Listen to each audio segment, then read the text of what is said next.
नमस्कार, स्वागत आप सभी का। आपके साथ मैं हूं पुनीत। तो रणभेरी बच चुकी है और अब तो बड़े बड़े दिग्गज मैदान में उतर चुके हैं। बात चुनावी मैदान की हो रही है। आज से सीएम शिवराज सिंह चौहान निकाय चुनाव के रण में उतर गए हैं। रतलाम के सैलाना से सीएम ने निकाय चुनाव के प्रचार का आगाज किया और लोगों से बीजेपी के लिए मतदान की अपील की। इस मौके पर सीएम ने कमलनाथ और कांग्रेस को निशाने पर लिया और कहा कि कमलनाथ की सरकार ने हमारी योजनाओं को बंद कर दिया था, जिसे हमने फिर से शुरू किया। बीजेपी की सरकार गरीब और कमजोर लोगों के लिए है। कांग्रेस के लोगों से पूछना चाहता हूं, क्या बिगाड़ा था जनता ने तुम्हारा? संबल योजना में क्या था?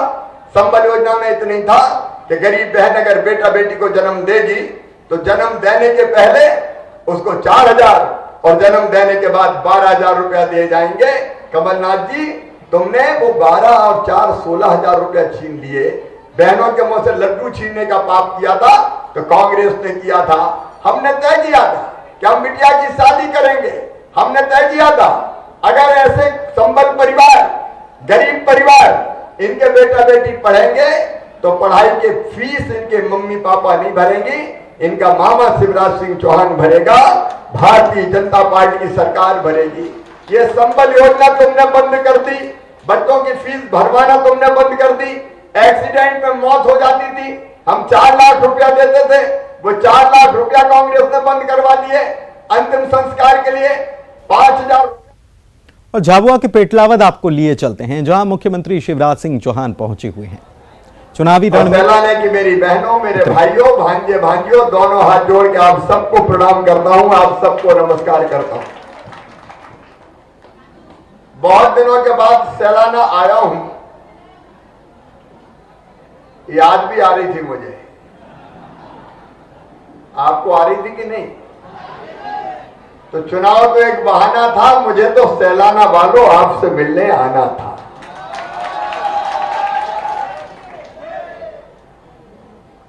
आप सबसे मैं ये निवेदन करने आया हूं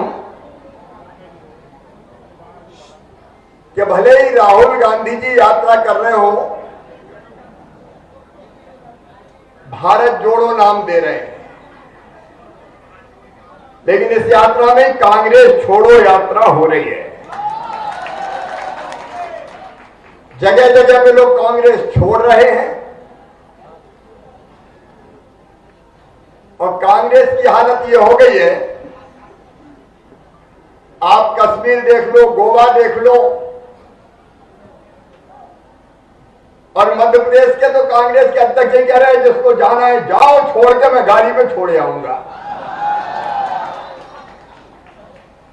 अब जिसके मन में अपने कार्यकर्ताओं के लिए सम्मान का भाव नहीं है, वो पार्टी जनता का भला कर सकती है क्या? जोर से बताएं, कर सकती है क्या? कांग्रेस की हालत तो यह है कि एक दिल के टुकड़े 1000 हुए, कोई इधर गिरा, कोई उधर गिरा। पिछली बार आपने नगर पंचायत कांग्रेस की बना दी थी। मेरे बहनों और भाइयों, मैंने यहां सहायता देने में कसर नहीं छोड़ी। सैलाना को नगर की बात कर रहा हूं। तो सैलाना की ही बात हो रही है, तो रतलाम की सैलाना नगर परिषद में चुनाव की घोषणा हो चुकी है। कांग्रेस की यह परंपरागत सीट है और इस पर बीजेपी के साथ एक और पॉलिटिकल पार्टी की निगाह है, जिसने जिला पंचायत के चुनाव में चारों सीटें बड़े अंतर से जीतकर बीजेपी और कांग्रेस दोनों ही खेमों में हलचल मचा दी है। आखिर कौन है वो तीसरी पार्टी और नगर परिषद सैलाना में बीजेपी कांग्रेस को कितनी टक्कर देने की तैयारी में है, आइए जानते हैं।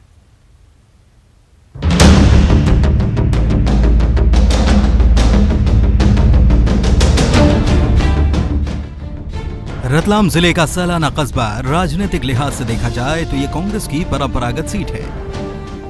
लंबे समय तक विधानसभा सीट पर यहां कांग्रेस का कब्जा रहा है। इस सीट पर नगर परिषद का चुनाव होने जा रहा है। पिछली बार कांग्रेस ने बीजेपी को यहां करारी शिकस्त दी थी, लेकिन इस बार बीजेपी और कांग्रेस दोनों दलों के सामने कड़ी चुनौती है जयस यानी कि जय आदिवासी संगठन की, जिसने जिला पंचायत चुनाव में 4 सीटें जीतकर दोनों पार्टियों के माथे पर चिंता की लकीरें खींच दी हैं। सैलाना नगर परिषद के चुनाव में जयस 15 वार्डों में अपने उम्मीदवार उतारने की तैयारी में है। हम लोग सैलाना में स्वास्थ्य और बेरोजगारी, बिजली एवं पानी को जो समस्या के जो मुद्दे को लेकर हम लोग चुनाव लड़ रहे हैं। और आगे जो त्रिपंचायत चुनाव हुआ उसमें यहाँ पर जायस का दबदबा बरकरार रहा। यहाँ पर जायस ने चारों जो जिला पंचायत सीटें जीती है। और हम लोग जो हमारे जो मैनिफेस्टो जो हमारे जो मुद्दे हैं इसको लेकर हम चुनाव लड़ रहे हैं। खास करके सैलाना में बिजली प्लस ये अपने पानी और बेरोजगारी और स्वास्थ्य को लेकर हम चुनाव लड़ रहे हैं। और चुनाव लड़कर हम जीतेंगे। और हम 15 वार्ड में चुनाव लड़ रहे हैं, जो 1 से 15 वार्ड है सैलाना में। हम 15 वार्डों में हम हमारा उम्मीदवार हम लोगों ने तय कर दिया। एक तरफ जयस नगर परिषद चुनाव को त्रिकोणीय बनाने का दावा कर रहा है, वहीं बीजेपी कांग्रेस जयस को बड़ी चुनौती नहीं मानते। बीजेपी का कहना है कि जयस का प्रभाव ग्रामीण क्षेत्रों तक सीमित है। मुख्य मुकाबला बीजेपी कांग्रेस के बीच ही है, जिसमें बीजेपी बाजी मारेगी। अभी वर्तमान स्थिति को देखते हुए संभावना ये लग रही है कि जयस कांग्रेस से पैक्ट कर रही है और कांग्रेस 4 सीट उनको दे रही है, तो 4 सीट उनकी हो सकती है। बाकी ऐसा इतना नगर पंचायत के चुनाव में इतना प्रभाव नहीं पड़ता। ये सैलाना शहरी क्षेत्र लगता है, 15 वार्ड है। और शहरी क्षेत्र में आज तक के इतिहास में विधानसभा हो, लोकसभा हो, कहीं भी हो, भारतीय जनता पार्टी शहरी क्षेत्र में पूरी जीती है। भारतीय जनता पार्टी के पक्ष में ही जाएंगे। और फिर भारतीय जनता पार्टी की जो टिकट का वितरण होगा उसमें सामंजस्य बैठ जाएगा, तो भारतीय जनता पार्टी का बोर्ड बन जाएगा। बीजेपी की तरह कांग्रेस भी जयस को चुनौती नहीं मानती। साथ ही कांग्रेस भी जयस को बीजेपी की बी टीम बताती है। और कांग्रेस अपनी परंपरागत सीट पर जीत को लेकर आश्वस्त है। पार्टी का कहना है कि कांग्रेस ने नगर परिषद में काफी काम कराए हैं। वहीं स्थानीय कांग्रेस विधायक ने भी विधानसभा क्षेत्र में खूब विकास किया है। मेरा ऐसा मानना है कि सैलाना जो नगर परिषद की जो सीट है वो हमारी कांग्रेस की परंपरागत सीट है। और चूंकि इस सीट पर पूर्व से हमारे विधायक भी हर्ष विजय गहलोत जी भी वहीं पर हैं। उनके पूर्व में प्रभुलाल जी गहलोत का भी काफ़ी प्रभाव क्षेत्र उस क्षेत्र में रहा है। और मुझे ऐसा नहीं लगता कि इस कस्बई क्षेत्र में जयस का इस संबंध में कोई प्रभाव पड़ेगा। निश्चित तौर पर यह कांग्रेस की परंपरागत सीट है और वापस इसको पुनः नगर परिषद को कांग्रेस जीतेंगे। बहरहाल जिला पंचायत चुनाव में जबरदस्त प्रदर्शन करने के बाद अब जयस की निगाहें सैलाना नगर परिषद पर टिकी हैं। जयस को उम्मीद है कि इस बार भी जनता जिला पंचायत चुनाव की तरह उनका साथ देगी, जबकि बीजेपी और कांग्रेस दोनों ही दल अपनी अपनी जीत के दावे कर रहे हैं। अब देखना है कि मतदाता किसके दावे और वादे पर भरोसा करता है। सुधीर जैन, न्यूज़ 18, रतलाम। मंडला जिले में निकाय चुनाव का बिगुल बज चुका है। अब हम बात करेंगे मंडला नगर पालिका की, जहां अतिक्रमण, गंदगी, सड़कों पर गड्ढे और सीवर जैसी बुनियादी सुविधाएं मुंह बाए खड़ी हैं। नगर की सरकार में कांग्रेस काबिज है, लेकिन केंद्र और राज्य में उसकी सरकार न होने को वो विकास में बड़ी बाधा बताते हैं, जबकि बीजेपी इसे बहानेबाजी बताती है। और इसी बीच दोनों पार्टियां जीत के अपने अपने दावे भी करने में लगी हैं।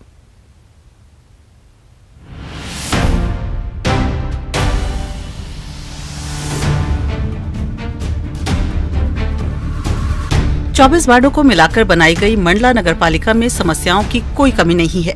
यही समस्याएं जनता के लिए मुसीबत है, तो विपक्षी पार्टी बीजेपी के लिए सत्ता पक्ष को घेरने का मुद्दा है। वहीं नगर की सरकार चला रही कांग्रेस राज्य और केंद्र सरकार से सहयोग न मिलने को विकास में बड़ी बाधा मान रही है। इस आरोप प्रत्यारोप के बीच नगर की जनता मुसीबतों से जूझते हुए रोजमर्रा की जिंदगी जी रही है। कार्य करे मगर लोगों को उतना संतोष नहीं है, क्योंकि उनका कहना है कि हमारी सरकार नहीं रही तो हम उतना काम नहीं कर पाए। हमारे वार्ड की खुद श्रीराम वार्ड की महिला प्रत्याशी वो खुद कहती है कि भाई हमारे पास कुछ पावर नहीं है, पैसा नहीं है, तो हम नहीं करा पाए। तो उससे वार्ड वासियों को क्या मतलब? किसी की सरकार है, वार्ड वासियों से उसका मतलब है कि हमारे वार्ड का काम हो। अभी तक हमारे मंडला जिले की स्थिति वैसे की वैसे ही है। जगह जगह अतिक्रमण बना हुआ है, सब्जी मार्केट व्यवस्थित नहीं है, पार्किंग की कोई व्यवस्था नहीं है, जिससे जनता को आने जाने में बहुत ही असुविधाओं का सामना करना पड़ता है। स्वच्छता के नाम पर भी ज़्यादा कुछ विकास नहीं है, जगह जगह कचरों का ढेर देखा जाता है। सुचारू व्यवस्था नहीं है। ऑटो पार्किंग की कोई व्यवस्था नहीं, जगह जगह ऑटो वाले रोक लेते हैं, जिससे पब्लिक को बहुत मतलब असुविधाओं का सामना करना पड़ता है, यातायात की समस्या बनी होती है। और जगह जगह सड़कों का विस्तार बिल्कुल भी नहीं किया गया है। गड्ढे सड़कों में आपको कहीं भी देखने मिल जाएंगे। अभी बारिश में तो आना जाना ही मुश्किल हो जाता है। शहर में आज भी यातायात की बहुत बड़ी समस्या है। सड़कों का ना सौंदर्यीकरण हो सका है, साथ ही जो हाट बाजार जहां बने हुए हैं उनको ना व्यवस्थित किया गया है। यहाँ की जो एक मुख्य समस्या है, जो वर्षों से बात की जा रही है कि जो नर्मदा जी की खाई है, जिससे पहले पानी निकलता था फ्लड को रोकने के लिए, वो आज में उसमें इतना गंदगी का आलम है। सड़क, पानी, बिजली और 48 सालों में जब ये बुनियादी मुद्दे अभी भी 48वें साल की उम्र में मेरे पास अभी भी यही मुद्दे हैं, तो बड़े शर्म की बात है। प्रश्न चिन्ह कौन से मुद्दे में आपको बताऊं? जब मैं अपने बुनियादी मुद्दे हल नहीं कर पाया हूं 48 साल से, तो क्या अपेक्षा रखूं? कारण सिर्फ इतना है कि मैं सोया हुआ हूं। मैं जगूंगा तब कुछ विकास संभव है। अतिक्रमण, गंदगी, सड़कों पर गड्ढे, सीवर की मुसीबतों से जूझते बचपन से बुढ़ापे की दहलीज पर कदम रखने वाले शिकायत करते करते थक चुके हैं। स्थानीय लोगों में गुस्से के साथ निराशा है। उनके बयानों से ये साफ जाहिर होता है। देखें तो 90 के दशक से आप अभी तक देख सकते हैं विकास के नाम पे मंडला अभी भी शून्य है। प्रॉपर नगरपालिका क्षेत्र की हम बात करें तो अतिक्रमण से पूरा नगरपालिका क्षेत्र पटा पड़ा है। 4 खाइयाँ थी, चारों पे अतिक्रमण हो चुके हैं।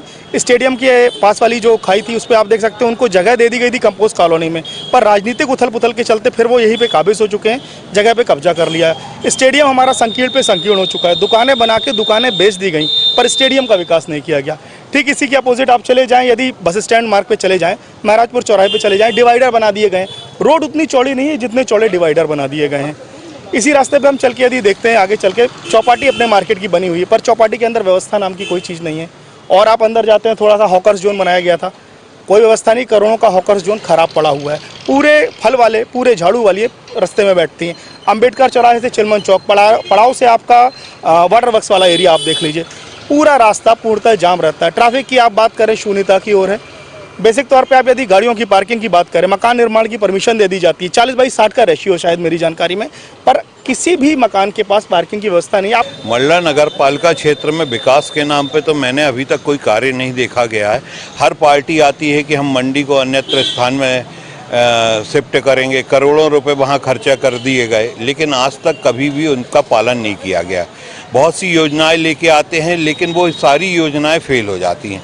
ऐसा क्यों होता है? क्यों पैसे को बर्बाद किया जा रहा है? इसका कारण आज तक समझ में नहीं आया। ऑटो वालों का धमाल है, पूरे शहर में ऑटो का जाल बिछा हुआ है। दूसरी तरफ राजनीति में जैसा कि हमेशा होता आया है, वहीं मंडला नगर पालिका चुनाव में भी हो रहा है। कामयाबी का सेहरा खुद के सिर बांधने और नाकामियों का ठीकरा विरोधी पक्ष पर फोड़ने का सिलसिला बदस्तूर जारी है।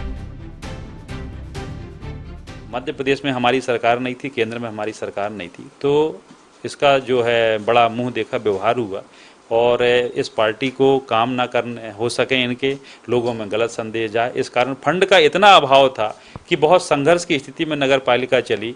लोगों को उनकी चुंगी का जो है टैक्स आता है वो काट लिया गया, जो फंड आते थे वो काट लिए गए। हमारे कर्मचारियों को देने के लिए तनख्वाह की बड़ी तकलीफ होती थी। ये सारी परिस्थितियों में हमने काम किया और जितना अच्छा से अच्छा बन सकता था उस काम को हमने। पिछले 5 साल में वहाँ के कर्मचारियों से जाके आप यदि पूछेंगे तो आपको पता चल जाएगा कि मंडला नगर पालिका की स्थिति पिछले 5 वर्षों में क्या है।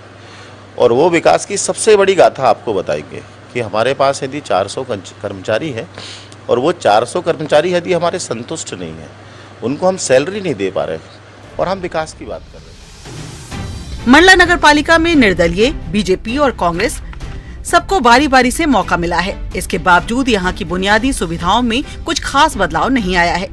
उल्टा अतिक्रमण, गंदगी और सीवर की समस्या गंभीर रूप लेती जा रही है। इस बीच एक बार फिर नगरवासियों को शहर की सरकार चुनने का मौका मिला है, इस उम्मीद के साथ कि अब की बार उनके वोट से कुछ बदलाव आएगा और विकास के जो दावे और वादे जुबानी किए जा रहे हैं वो हकीकत की जमीन पर भी नजर आएंगे। मंडला से न्यूज़ 18 के लिए कृष्णा साहू की रिपोर्ट। और जैसे जैसे चुनाव की तारीख नजदीक आती जा रही है, वैसे वैसे पार्टियां और एक्टिव होती जा रही हैं। अब निकाय चुनाव से जुड़ी बड़ी खबर आपको बता दें, बीजेपी ने जो पहला निकाय चुनाव हुआ उसमें काफ़ी बीजेपी को डेंट सहना पड़ा और ऐसे में अब बीजेपी बागियों की डिटेल निकाल रही है। 18 जिलों में सीटवार डेटा तैयार किया जा रहा है। 46 नगरीय निकायों में चुनाव है। 27 सितंबर को वोटिंग है, 30 को नतीजे आएंगे। 18 जिले हैं जिसके 46 निकायों में मतदान होना है और पिछले निकाय चुनाव में बागियों की वजह से बीजेपी को काफ़ी सीटें गंवानी पड़ गई थी। बीजेपी को काफ़ी धक्का लगा था, काफ़ी नुकसान भी हो गया था बागियों की वजह से और ऐसे में अब इनका डेटा बीजेपी निकालने में जुट गई है। तो सामान्य सी प्रक्रिया है, स्वाभाविक है। अगर कोई भारतीय जनता पार्टी से इतर जाकर मैदान में अगर है, हालांकि इन 40 नगरीय निकाय में बहुत इक्का दुक्का ऐसे प्रत्याशी रहे हैं जो भारतीय जनता पार्टी के कार्यकर्ता थे और मैदान में आ गए, सामान्य तौर पर ऐसे नहीं हैं, तो उनकी जानकारी रखना स्वाभाविक है। ये हर चुनाव में रखी जाती है और उन पर क्या निर्णय करना है भारतीय जनता पार्टी का नेतृत्व तत्काल निर्णय करता है। शरद श्रीवास्तव हमारे संवाददाता इसी खबर पर भोपाल से जुड़े हुए हैं। शरद, रजनीश अग्रवाल जी कह रहे हैं कि ये सामान्य सी प्रक्रिया है, लेकिन इतना सामान्य भी ये रहने वाला नहीं है। एक बड़ी खबर इस वक्त हम बता रहे हैं, ये पंजाब से जुड़ी हुई बड़ी खबर आपको बता रहे हैं। अमरिंदर सिंह, कैप्टन अमरिंदर सिंह जो हैं वो बीजेपी के खेमे में अब जाने के लिए तैयार हैं। ये देखिए सीधी तस्वीरें हम आपको दिखा रहे हैं। बस एक प्रकार से बस इनको बीजेपी में जो औपचारिक रूप से शामिल करने का जो क्रम है अब वो शुरू होने वाला है। देख सकते हैं कैप्टन अमरिंदर सिंह यहाँ बीजेपी में शामिल होने जा रहे हैं। बड़ी खबर इस वक्त आपको बता रही हैं। तैयारी वहाँ चल रही है, बुके भेंट किया जाएगा जैसा कि हम देखते हैं। और यहाँ मध्य प्रदेश से आने वाले और देश के कृषि मंत्री नरेंद्र सिंह तोमर भी यहाँ पर मौजूद हैं। कैप्टन अमरिंदर सिंह जो कांग्रेस में थे, कांग्रेस में मुख्यमंत्री रहे, कांग्रेस की सत्ता भी रही, लेकिन बाद में पंजाब में कितना बड़ा परिवर्तन हो गया हमने ये देखा। और ये तब भी कहा जा रहा था जब चुनाव हो रहे थे कि कैप्टन अमरिंदर सिंह जो हैं या तो वो अपनी नई पार्टी बना सकते हैं या फिर वो बीजेपी में शामिल हो सकते हैं। तब तो फैसला नहीं हुआ, लेकिन देर सवेर आखिरकार ये बात सामने आ ही गई। कैप्टन अमरिंदर सिंह अब बीजेपी में शामिल हो चुके हैं, अब वो बीजेपी के हो गए हैं। ये बड़ी खबर इस वक्त आपको बता रहे हैं। सीधी तस्वीरें भी दिखा रहे हैं। बीजेपी दफ्तर पहुंचे हुए हैं और अब जो औपचारिकताएं पार्टी में शामिल होने को लेकर होती हैं वो यहां पर की जा रही है। संभवतः प्रेस कॉन्फ्रेंस भी की जाएगी।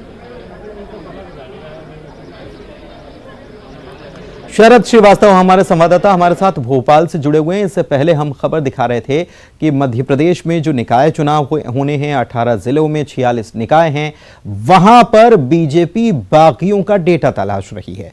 शरद, हम रजनीश अग्रवाल साहब को सुन रहे थे, उन्होंने कहा था कि ये सामान्य प्रक्रिया है, लेकिन ये सामान्य प्रक्रिया हर चुनाव में भले ही पार्टी अपनाती हो, लेकिन इस बार ये असामान्य रूप से बीजेपी इसको देखेगी, क्योंकि हाल ही में जो निकाय चुनाव हुए उसने कितना डेंट दिया है बीजेपी को, ये बीजेपी अंदर खाने सब समझ रही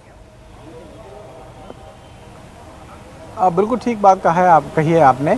और रजनीश अग्रवाल जी भले ही ये कह रहे हो कि सामान्य सी प्रक्रिया है, लेकिन इस सामान्य प्रक्रिया के बावजूद भी बड़ी बड़ी ऐसी गलतियां हो जाती हैं कि बड़े बड़े नुकसान उठाने पड़ जाते हैं। और इससे पहले जो चुनाव हुए उसमें कटनी से लेके और तमाम जो जगहें हैं जहां पर बीजेपी को हार का सामना करना पड़ा, और उनकी बजाय सामने जो उम्मीदवार है वो दमदार उम्मीदवार होता है तो एक बात समझ में आती है, लेकिन पार्टी का ही कोई बागी उम्मीदवार खड़ा हो जाए और मुकाबला त्रिकोणीय हो जाए, तब हार का सामना करना पड़ जाए तो फिर ज़्यादा नुकसान होता है। यही वजह है कि पार्टियां फूंक फूंक कर कदम रखती हैं। और इस बार भले ही सीटें कम हैं, क्योंकि ज़्यादातर जो सीटों का चुनाव है नगरीय निकायों के वो हो गए हैं, अब तो 40 ही बचे हैं निकाय के चुनाव 18 जिलों में। लेकिन वो भी इसलिए महत्वपूर्ण हो जाते हैं क्योंकि अगला साल जो है वो चुनाव का साल है, और हर चुनाव का जो नतीजा है वो इसी कसौटी पर परखा जाता है कि किसके पाले में कितने वोट गए हैं, किसको कितनी। लेकिन मैं आपसे शरद मैं ये समझना चाह रहा हूँ जल्दी से, समय की थोड़ी कमी है।